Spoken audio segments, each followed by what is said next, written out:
Hello friends, welcome to my new video. आज basically guys हम लोग एक ऐसे स्टॉक्स के बारे में जानेंगे जो अभी मार्केट में डिफेंस सेक्टर में काफ़ी लीडिंग कंपनी में से एक है। बेसिकली गाइस हम बात कर रहे हैं BEL का, भारत इलेक्ट्रॉनिक लिमिटेड्स कंपनी के। आज बेसिकली हम लोग इस कंपनी के बारे में पूरा ओवरव्यू आपको हम देंगे कि बेसिकली क्या है, इसका जो एरिया एक्सपेंशन है वो क्या है और इसका जो फ्यूचर प्रेडिक्शंस प्राइस के अकॉर्डिंग से वो क्या है गाइस। तो उम्मीद करता हूँ आप लोगों को मेरा ये वीडियो अच्छा लगेगा। बेसिकली इसको हम लोग 3 टाइप्स ऑफ कैटेगरी में डिफाइन करेंगे। फर्स्ट ऑफ ऑल इसको हम लोग पहले ओवरव्यू देखेंगे इस कंपनी का कि इसका ओवरव्यू क्या है, इसके इन्फॉर्मेशन को हम लोग इकट्ठा करेंगे। उसके बाद हम लोग देखेंगे इसका फंडामेंटल और टेक्निकल के बारे में, इस कंपनी का फंडामेंटल और टेक्निकल्स में क्या डिफरेंसेस है और क्या है बेसिकली। उसके बाद बेसिकली हम लोग इस स्टॉक्स का जो फ्यूचर प्राइस प्रिडिक्शंस है उसको हम रिकॉर्ड करेंगे कि उसमें बेसिकली ये एज ए इन्वेस्टर्स आपको इन्वेस्ट करना चाहिए नहीं करना चाहिए, ये बेसिकली आपको हम डिफाइन करेंगे। तो फर्स्ट ऑफ ऑल हम लोग बात करते हैं लोग इसके ओवरव्यू के बारे में, इसका ओवरव्यू क्या है। तो चलिए हम लोग स्टार्ट करते हैं। लोग एज जैसे हम लोग इसको आज हम इसका रिसर्च कर रहे थे इस फील्ड के बारे में, तो इसमें हमको एक चीज़ देखने को मिला कि बेसिकली जो ये कंपनी है गाइस, ये बेसिकली जो कंपनी है इसमें इसका जो एस्टेब्लिशमेंट हुई थी 1954 में, यानी जो कंपनी बनी थी वो 1954 में। और जो इसका लोकेशन है, कंपनी लोकेशन, वो बेसिकली कर्नाटका बेंगलुरु में है। और ये इसका जो टाइप ऑफ कंपनी है वो बेसिकली एक गवर्नमेंट ऑफ इंडिया इंटरप्राइजेज है गाइस, जो कि अंडर मिनिस्ट्री ऑफ डिफेंस के रिगार्डिंग आती है। चलिए आगे हम लोग देखते हैं। आगे बेसिकली ये जो कंपनी है गाइज वो NSE और BSE दोनों पे लिस्टेड है। NSE जैसे कि आपको पता होगा national stock exchange, BSE Bombay stock exchange. तो ये जो कंपनी है ये दोनों एक्सचेंजेस पे लिस्टेड है। आगे अगर हम लोग सेक्टर की बात करें गाइज, तो सेक्टर्स में ये डिफेंस एंड इलेक्ट्रॉनिक सेक्टर्स में अपने आप को एक्सपेंड की हुई है। वहीं अगर इसका हम लोग ऑफिशियल वेबसाइट को देखें तो ऑफिशियल वेबसाइट है इसका www.pel.com। और इसके अगर हम लोग बात करें बिजनेस एरियाज एंड प्रोडक्ट की, ये जो कंपनी है किस तरह की बिजनेस करती है, इसका एरिया एक्सपेंशन क्या है और ये कौन से प्रोडक्ट मैन्युफैक्चर करती है गाइस। फर्स्ट ऑफ ऑल हम लोग बात करते हैं इसके बिजनेस के बारे में कि बिजनेस क्या करती है। तो बेसिकली जो BEL primarily designed and manufactured advance electronics for defence systems. Basically जो प्राइमरीली डिजाइंड है मैन्युफैक्चर करती है ये इलेक्ट्रॉनिक्स प्रोडक्ट्स को मैन्युफैक्चर करती है गाइस। अगर हम लोग डिफेंस सिस्टम्स में बात करेंगे, डिफेंस सिस्टम्स में ये कौन कौन से प्रोडक्ट को मैन्युफैक्चर करती है, तो फर्स्ट ऑफ ऑल नाम आता है आपका रडार मैन्युफैक्चरिंग का। बेसिकली ये रडार मैन्युफैक्चर करती है। और कम्युनिकेशन सिस्टम्स को भी मैन्युफैक्चर करती है, लाइक जो कम्युनिकेशन सिस्टम्स लाइक जो इंडियन आर्मी यूज करती है, जो नेवी यूज करती है और जो इंडियन एयरफोर्स यूज करते हैं, तो उसमें ये बेसिकली कम्युनिकेशन सिस्टम्स मैन्युफैक्चर करती है। Electronics welfare system manufacture, electronics के प्रोडक्ट को मैन्युफैक्चर करती है जो कि डिफेंस सेक्टर में यूज होता है। इलेक्ट्रॉनिक्स उस तरह के आइटम्स को मैन्युफैक्चर करती है गाइस। नोबल सिस्टम भी ये क्रिएट करती है गाइस। वहीं पे हम लोग बात करें तो इलेक्ट्रो ऑप्टिक्स भी मैन्युफैक्चर करती है। बेसिकली ये सभी डिफेंस सिस्टम के मैन्युफैक्चर प्रोडक्ट हैं। हम लोग आगे बात करेंगे गाइस कि बेसिकली ये सिविलियन एप्लीकेशन में कौन कौन से प्रोडक्ट को मैन्युफैक्चर करती है। सिविलियन एप्लीकेशन जैसे जो आम जनता यूज करती है, इस तरह के प्रोडक्ट को हम लोग बेसिकली सिविलियन एप्लीकेशन बोलते हैं। तो फर्स्ट ऑफ ऑल ये EVMs मैन्युफैक्चर करती है। EVM से फुल फॉर्म होता है इलेक्ट्रॉनिक वोटिंग मशीन। जो कि आप वोट डालने जाते हो तो आप देखते हो कि EVM रखा होता है, तो बेसिकली जो EVM है वो यही कंपनी मैन्युफैक्चर करती है गाइस। और आगे देखें तो टैबलेट एंड नेटवर्किंग इक्विपमेंट्स भी ये मैन्युफैक्चर करती है। जो टैबलेट्स होता है और टैबलेट्स और नेटवर्किंग इक्विपमेंट्स होता है वो भी ये मैन्युफैक्चर करती है। वहीं हम लोग अगर बात करें इसका, तो मेडिकल इलेक्ट्रॉनिक्स को भी ये मैन्युफैक्चर करती है। जो मेडिकल में हम लोग जो इलेक्ट्रॉनिक्स यूज करते हैं, लाइक थर्मामीटर हो गया, लाइक BP मशीन हो गया, तो उसको भी ये मैन्युफैक्चर करती है। आगे हम लोग बेसिकली इसका हम लोग R&D के बारे में समझेंगे। बेसिकली इसका R&D क्या है, यानी रिसर्च एंड डेवलपमेंट। तो जो ये BEL कंपनी है वो basically 7 to 8% of its turnover expand on their R&D। जो ये BEL कंपनी है वो अपने 7 से 8% अपने टर्नओवर का एक्सपेंड करती है अपने R&D पे, जो कि काफी अच्छा है। अब कोलैबोरेशन करके रखी हुई है बेसिकली ये DRDO, ISRO और एकेडमिया से। की फाइनेंस डाटा की अगर हम लोग बात करें गाइस, तो फाइनेंशियल ईयर 2023 से 24 के बीच में बेसिकली इसका जो रेवेन्यू है गाइस वो 20,200 करोड़ प्लस का गया हुआ है इसका revenue in the financial year of 2023 to 24। वहीं अगर हम लोग इसके नेट प्रॉफिट का बात करें तो नेट प्रॉफिट इसका है 3,584 करोड़ प्लस। वहीं अगर हम इसके मार्केट कैप की बात करें तो मार्केट कैप 1.4 लाख रुपीज का मार्केट कैप है in the current time, like July 2025 on July इसका मार्केट कैप कितने का है।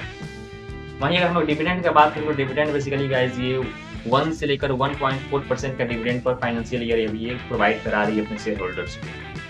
वहीं अगर हम लोग ईपीएस की बात करें, अर्निंग पर शेयर, जैसे कि आपको पता होगा EPS means earning per share, like आप किसी भी स्टॉक्स को अगर स्टॉक्स के शेयर्स को परचेस करते हो तो उसमें आप एक शेयर के बदले आपको उस कंपनी से कितने रुपए का प्रॉफिट अर्न हो रहा है उसको बेसिकली हम लोग ईपीएस बोलते हैं गाइस।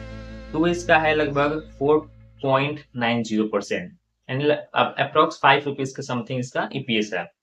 वहीं अगर हम लोग पीई रेशियो की बात करें तो पीई रेशियो गाइस इसका अराउंड 35 टू 40x का है। पीई रेशियो जैसे वो बता देंगे प्राइस टू अर्निंग रेशियो होता है गाइस, यानी आप 1 रुपए कमाने के लिए आप उस कंपनी को कितना रुपए पे कर रहे हो वो बेसिकली हम लोग पीई में डिफाइन करते हैं। तो वो बेसिकली इसका 35 टू 40x तक का है। अब हम थोड़ा इसका की पीपल को भी देख लेते हैं कि इसमें जो मेन पीपल कौन कौन से हैं जो इसमें अपने अहम भूमिका निभा के रखे हुए हैं। तो बेसिकली हम लोग फर्स्ट ऑफ ऑल बात करेंगे गाइस चेयरमैन एंड एमडी का। बेसिकली इसमें चेयरमैन और एमडी कौन है, तो फर्स्ट ऑफ ऑल नाम आता है भानु प्रकाश श्रीवास्तव का। ये बेसिकली इस कंपनी के चेयरमैन एंड एमडी हैं। वहीं अगर हम लोग डायरेक्टर एंड फाइनेंस की बात करें तो वो बेसिकली हैं एमएस आनंदी रामलिंगम। वहीं अगर हम लोग इसके ऑनर्स की बात करें तो ऑनर बेसिकली इनका इंडियन गवर्नमेंट ऑर्गेनाइज करती है। बेसिकली इसका 51% ऑफ स्टेक्स इन्हीं के पास में है, इंडियन गवर्नमेंट के पास। तो बेसिकली ऑन इसको यही कर रहा है इन करेंट टाइम। तो बेसिकली इसके बाद हम लोग इसके देखेंगे कि जो वेल का शेयर प्राइस है उसका मूवमेंट हम लोग रिकॉर्ड करेंगे कि बेसिकली इसका जो शेयर प्राइस मूवमेंट है वो पास्ट हिस्ट्री में किस तरह का रहा है। चलिए स्टार्ट करते हैं। अगर पीरियड का बात करें पिछले लास्ट 5 ईयर्स का और प्राइस ट्रेंड का बात करें तो बेसिकली ये मल्टी बेगर स्टॉक्स है गाइस। पिछले 5 ईयर्स में काफी अच्छा ये रिटर्न जनरेट करके दी हुई है अपने इन्वेस्टर्स को। वहीं अगर हम लोग बात करें इसमें लास्ट 1 ईयर्स का, तो लास्ट 1 ईयर में स्ट्रॉन्ग अप ट्रेंड की तरफ ही मूवमेंट दी हुई है। वहीं अगर हम लोग वोलेटिलिटी की बात करें तो वोलेटिलिटी इसका मॉडरेट रहा है गाइस। बेसिकली आपको पता होगा पीएसयू स्टॉक्स का वोलेटिलिटी ना ही उतना हाई होता है ना ही उतना लो होता है। बेसिकली इसका भी सेम फंडा है। वहीं अगर हम लोग बात करें 52 वीक्स हाई एंड लो का, तो बेसिकली इसका जो रेंज है 122 रुपीज से लेकर 293 रुपीज के रेंज में ये अपने आप को मूवमेंट दी हुई है। वहीं अगर हम लोग स्टॉक्स फीचर्स की बात करें गाइस तो ये इसका जो low depth and high cash reserve है जो कि किसी भी एक स्टॉक्स को उसके फंडामेंटल्स को अच्छा बनाती है, ताकि आप कोई भी सपोज मान लो कि आप कोई बिजनेस करते हो और बिजनेस आपका 1 साल उतना रिटर्न नहीं जनरेट कर पाया, तो आपको तो बिजनेस तो चलाना है, तो बिजनेस अब चलाओ कहाँ से जब तक आपके पास पैसा नहीं रहेगा। तो पैसा आपके पास बैंक में रहना चाहिए जो कि इस कंपनी के पास में है और ये डेप्ट फ्री भी कंपनी है, तो इसके लिए इसका एक पॉजिटिव पॉइंट डिकेड हो जाता है कि काफी एक अच्छी कंपनी है। वहीं अगर कंसिस्टेंट डिविडेंड की बात करें तो कंसिस्टेंट डिविडेंड भी अपने शेयर होल्डर को प्रोवाइड करती है गाइस। वहीं बैक्ड बाय ये गवर्नमेंट डिफेंस ऑर्डर से भी बैक की हुई है ये कंपनी। Part of defence motorisation programme like Atmanirbhar Bharat, ये बेसिकली आत्मनिर्भर भारत से भी ये अलाइन की हुई है। Regular inclusion in government complex plans and defence exports से भी ये अपने आप को जोड़ी हुई है। Strength of BEL strategic PSU with high trust, basically PSU stocks है जो हाई ट्रस्ट बिल्डअप की हुई है। Monopoly limited competition in many defence segment, basically ये जो कंपनी है इसका जो लिमिटेड कंपटीशन है इन डिफेंस सेगमेंट्स, क्योंकि ये डिफेंस सेक्टर की लीडिंग कंपनी है और गवर्नमेंट ऑफ इंडिया से ये बैक की हुई है in the segments of order, तो इसका जो कंपटीशन है काफी कम हो जाता है गाइस इस फील्ड में। Long term contract with Indian armed force के साथ इसका लॉन्ग टर्म कॉन्ट्रैक्ट भी हुआ है guys. Export potential to friendly countries, जो फ्रेंडली कंट्रीज है लाइक इंडिया की उसमें ये एक्सपोर्ट भी करती है डिफेंस प्रोडक्ट को guys. Make in India align, make in India से भी जुड़ी हुई है। वहीं चलिए हम लोग बात करते हैं इसका रिस्क एंड चैलेंजेस का, क्योंकि कोई भी इस स्टॉक्स में अगर आप इन्वेस्ट करते हो तो उसके केवल फीचर से नहीं, उसका जो रिस्क एंड चैलेंजेस है उसको भी डिकोड करना बहुत जरूरी है गाइस। तो फर्स्ट ऑफ ऑल हम लोग बात करेंगे इसके रिस्क एंड चैलेंजेस के बारे में, इसका रिस्क और चैलेंजेस क्या क्या है। हैवी रिलायंस और डिफेंस सेक्टर लिमिटेड डाइवर्सिफिकेशन, बिल्कुल गाइस, क्योंकि केवल ये डिफेंस सेक्टर से जुड़ी हुई है तो इसका जो डाइवर्सिफिकेशन है काफी कम है। Government policy change can impact, अगर गवर्नमेंट की पॉलिसी बदलती है तो इसके बिजनेस पे इम्पैक्ट ये पड़ सकता है गाइस।